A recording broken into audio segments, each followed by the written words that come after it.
How do you choose the right environment to get as good as humanly possible in sales, so you aren't in an environment where all the success that you're going to have is only up to yourself? You want to be in a place where everyone is pushing each other to become better and where you have all the tools to become the best salesperson that you can be.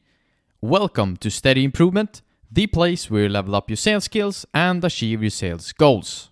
In today's episode, we're going to take a little deep dive into how you can choose the best environment for yourself to flourish as a salesperson and be able to become the sales superstar that you have always dreamt of being. So, your environment is extremely important for all the success that you're going to have. If you are in a great environment, you might have all the tools that you need to get yourself where you want to be. But if you are in a bad environment, it can be the key factor that is stopping you from becoming great at sales. How do you find the best environment then? There are a few factors that you should look at that we'll go through now. Number one is that what is the firm's track record when it comes to creating sales superstars? Is there someone that is currently working at the firm, or is there any other people that they can refer to that has been working at the place but now we're somewhere else? Let's say over the last 3 years there had been working maybe 30 people in the sales department. How many of them are superstars today?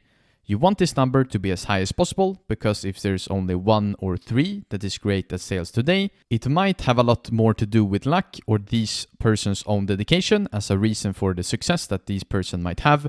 Out of the 30 people, let's say that 20 today are really good at sales and are, in quote, sales superstars. Then you start to see a pattern, which is people who work at this firm gets really good at sales. Leading on to the next one, which is how many sales superstars does exist at the firm. Again, let's say out of maybe 20 employees, are there only 1 or 2 that is really great? Or are there more like 10 to 12 people? You should look out more for the track record the firm have in creating sales superstars than how many that are currently working at the firm. Sometimes there might be a firm who is great at creating sales superstars, but as soon as you become one, other opportunities might come up that leads to you leaving the firm. But we still think that it's important that it does exist a few sales superstars left at the firm, so you can have someone to shadow and learn from on a day-to-day basis. Number 3 is look out for the highs, but also for the lows. And what we mean by this is that it's important to look on how many people that are currently or have been successful in sales at the current firm, but those who are smart tend to already looking at these kind of things. Therefore, we would like to highlight the importance of looking at those who are in the top 3 bottom when it comes to performance. If those are the worst and have a really bad sales record, that is usually a bad sign. As the opposite would be that the ones who are in the bottom when it comes to performance, they're actually doing okay. And it is rather a luxury problem than those who are in the top just putting out extreme performance.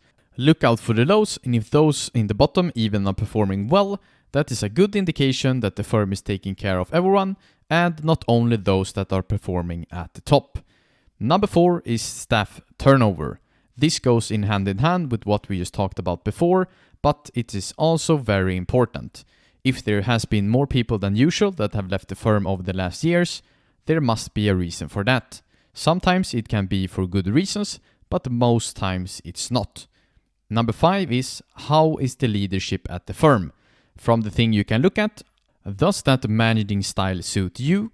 Do you prefer someone with an iron fist or a more soft approach?